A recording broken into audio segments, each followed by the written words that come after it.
Invité de marque aujourd'hui, je vous le disais, au lycée Émile Matisse de Schiltigheim, Gaël Faye, que beaucoup connaissent pour sa musique aux accents rap et hip-hop. L'artiste franco-rwandais qui écrit beaucoup autour de son enfance, marquée par le génocide des Tutsis, puis l'exil, comme dans Petit Pays, que je vous propose d'écouter un instant. Une feuille et un stylo apaisent mes délires d'insomniaque, loin dans mon exil, petit pays d'Afrique des grands lacs. Remémorer ma vie naguère avant la guerre, trimant pour me rappeler mes sensations sans rapatriement.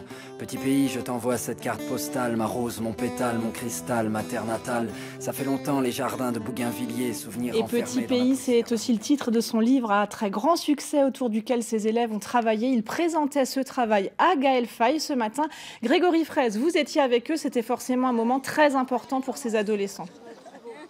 Oui, en effet, Karine, alors il faut être honnête, tous ces élèves ne connaissaient pas forcément Gaël Faye et ses chansons avant, mais ils ont pu le découvrir à travers ce livre Petit Pays, la feuille, le stylo dont Gaël Faye parle dans sa chanson. Et bien voilà, ça a donné ce livre. Toi, Gassi, par exemple, tu ne connaissais pas Gaël Faye avant, tu l'as découvert. Qu'est-ce qui t'a marqué dans ce que tu as lu et dans ce que tu as écouté de l'artiste? Justement, je ne connaissais pas Gaël Faye, mais c'est grâce à ma classe. Et je dis beaucoup merci à ma prof, Madame Lucatelli, de m'avoir permis de connaître ce pays-là. Et ce livre que j'ai lu en une semaine qui a vraiment augmenté ma culture générale, c'est un livre juste magnifique. Cette guerre du Rwanda, tu ne la connaissais pas? Je ne connaissais pas, j'en ai entendu parler vite fait, mais je ne savais pas qu'il y avait une histoire comme ça au Rwanda.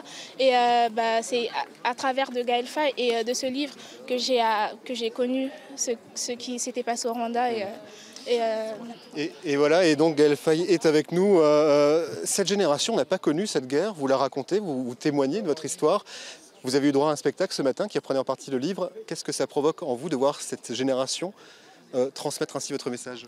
Ça a été la grande surprise pour moi à l'écriture de ce livre, c'est que j'ai grandi dans cette histoire-là, j'ai lu beaucoup de livres sur le génocide contre les Tutsis au Rwanda, j'ai vu beaucoup de films et donc je pensais que cette histoire était maintenant connue de tous et non, à la sortie du roman, j'ai rencontré d'abord grâce au concours des lycéens beaucoup de lycéens qui me disaient n'avoir jamais entendu parler de ça et puis ce matin c'était la même chose. Donc je crois que pour ne pas oublier, il faut que les artistes continuent de rappeler que le plus jamais ça doit être dans notre culture, la prévention des génocides contre les violences de masse. Et avec ce génocide, avec cette guerre, il y a aussi l'exil. Et ça, c'est ce que vous dites, c'est que d'un enfant, vous êtes passé exilé.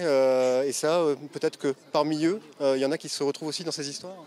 Oui, mais j'ai pu voir ce matin effectivement que plein de lycéens ont des parcours de vie métissés, multiculturels et donc les thématiques qui sont dans le roman se retrouvent aussi dans leur vie.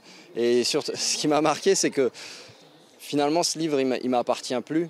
Il a dépassé les bordures des pages et c'est aussi une histoire qui s'approprie à travers des spectacles, à travers des chansons. Et c'est pour ça qu'ils vous remercient. Regardez, ils l'ont écrit en haut. Merci Gaël Faye, merci à vous. Il y aura encore beaucoup de choses à dire, mais reportage complet ce soir. Merci.